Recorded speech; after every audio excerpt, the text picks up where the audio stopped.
everybody, Eric Bait here, back with another video. As you can see, we have a question on the screen right now.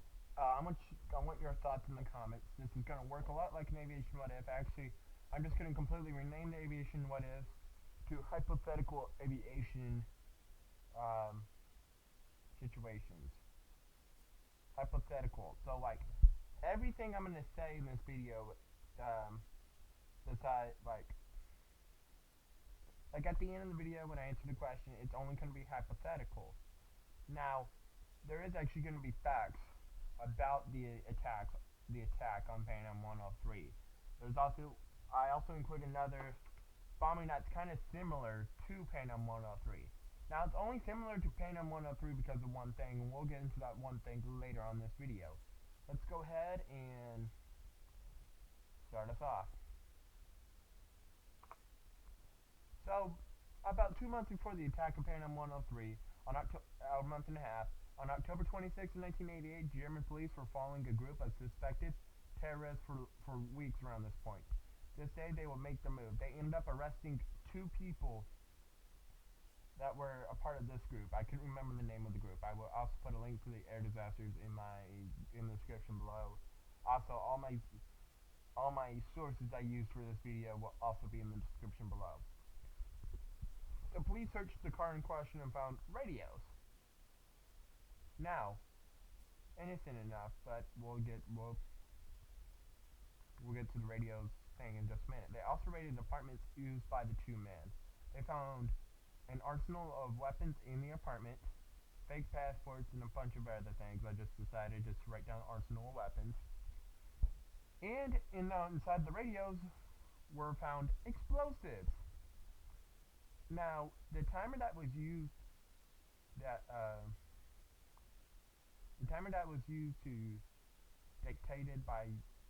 was one that is dictated by changing altitude. This means when the bomb is set off, the plane will guarantee to be in the air. Like, the plane will already be off the ground when the bomb goes off. Alright. Let's talk about where a good majority of the wreckage was found. Now, I just read something not long ago, I mean literally 20 minutes ago, to where it spread all over Scotland, but a good majority, I was told I could get more than 50% of the wreckage was either in or around Lockerbie, Scotland, which is just a small village from the 1300s. Now, just like regular villages, there's a bunch of churches and places from ancient times and places to rest inns and whatnot. Well, this village wasn't really known worldwide until December 21st, 1988, when literally it went from a matter of 5 seconds, maybe more. It went from just a small village that no one gives a shit about to I actually looked it up, that this was the world's biggest crime scene in just a matter of, I was told, I think it was 5 seconds is what I read. At the same time, not even, definitely less than a minute. So let's talk about the main attack in this story, Pan Am 103 first. 4 days before Christmas in 1988, on the night of it, Pan American Airlines Flight 103 was cruising along on a clear night. On board had 259 passengers and crew, heading to New York to London. Yes, from London. I made an error really quick, so I'm going to go ahead and fix that. Anyway, from London. The flight originated as the 727 in Frankfurt. The flight will end in Detroit, meaning this was on the second of 3 legs for this flight. The plane in question is a 19-year-old 747-100. Now, the exact age of this particular airplane, when I did my research, it said 18 years and 11 months. I was lazy, and I decided to be a little bit lazy and round it up. A little bit lazy and decided to round it up to 19 years. The plane is at 31,000 feet. All of a sudden, small pieces of it rained down and smashed to Lockerbie, Scotland, killing all 259 people on board and 11 more on the ground. Cause of breakup was a bomb detonation.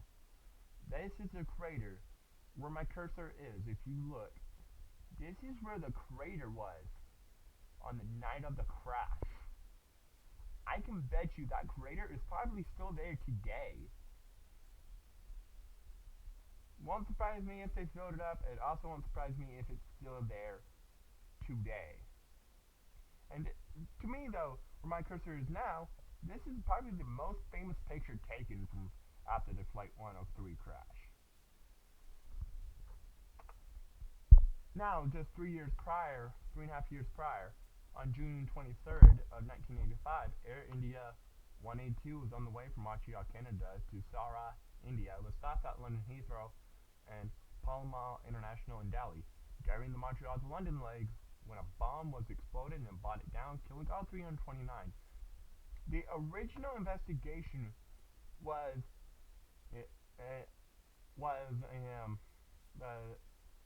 on the 747 in question. I don't know if this is the exact picture of it. I'm pretty sure it is. It was that there was a fifth. So on this particular 747, according to the Air India 182 documentary I watched, right where about my cursor is where there was a fifth engine. This 747 was specially designed to carry a fifth engine for maintenance back to India. And they were thinking that may have brought it down originally, but I was told they rolled that out like 2 or 3 days into the investigation. And then they said, hey, and then they found out that it was actually a bomb brought down Air India 182. So, some similarities between the two attacks. The people who checked in the bombs on both flights did not board either flight. Both bombs were discovered, and the way these bombs were discovered were a piece just about the size of the tip of your finger. Now, I don't know if this was a exact picture from an investigator, but that's roughly about how small the pieces were. And that's how they knew that it was a bomb on both flights. Alright. The bombing itself. The bomb was allegedly built inside a Toshiba cassette recorder. Now, this is the Toshiba cassette recorder in question.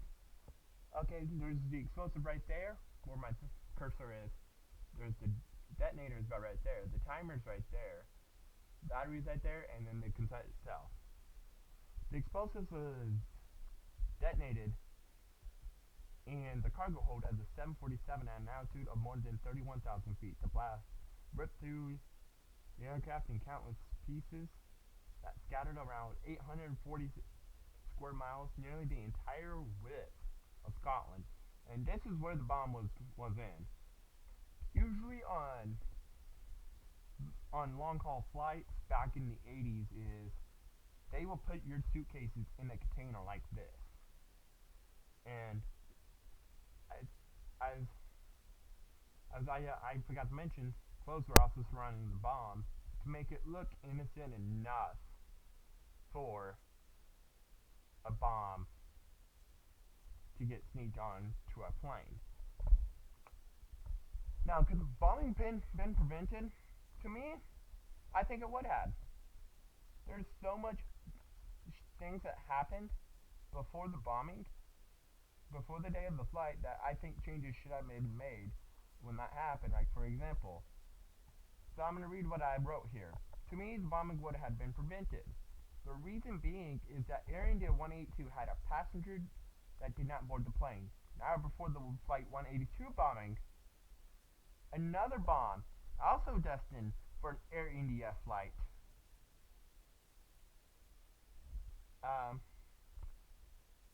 the guy checked in the bomb, but he did not board the airplane.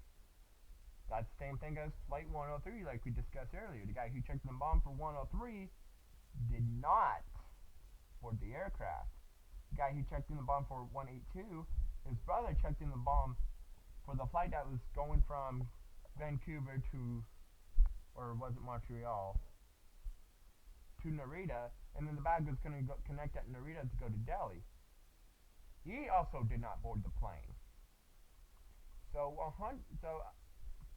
so if we made changes, I think changes should have been made after the Flight 182 incident, especially since we had two bombings an hour apart. I'm not joking. We had two bombings an hour apart. They were supposed to actually take place at right at the same time, but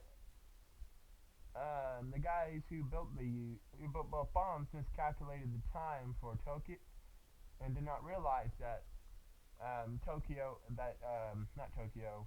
I'm close enough, but Japan did not observe daylight savings time. So that is where they messed up. But I still think if we did something about it after 182, this bombing would 100% been prevented. Now let's talk about some changes that were made after Flight 103. Now this is just an example I have here is just something random I wrote just now. Okay, so Mom, I do apologize for including you, but this is just a hypothetical. After the bombing of Pan Am 103, no passenger jet is allowed to take off if the person who checks a bag in isn't on board. So, for example, this is just a random example I came up with. If I go to Phoenix in November for the championship race, and I left my suitcase at home, I can't ask my mom to check said suitcase in for the next flight to Phoenix from XNA. And she can't leave XNA as soon as the bag checks in. She has to get on the plane to Phoenix. Also, all bags must go through a metal detector. All checked-in bags have to go through a metal detector now. I know this because I checked the bag in myself, and I also worked inside the airport, and they did not give us bags if there was questionable items in it. And these are all my sources. So let me know, what do you guys think? Should the crash of Pan Am 103 been prevented? If so, let me know. Let me know in the comments. If you are new to my channel, don't know what to do, go and tell you what. I'm sorry. I'm sorry you're new here. Just kidding. But what you need to do if you're new to the channel, why don't you like, subscribe, comment, favorite? Be nice, cool, be awesome. Eric Pate, don't totally hates. See you later.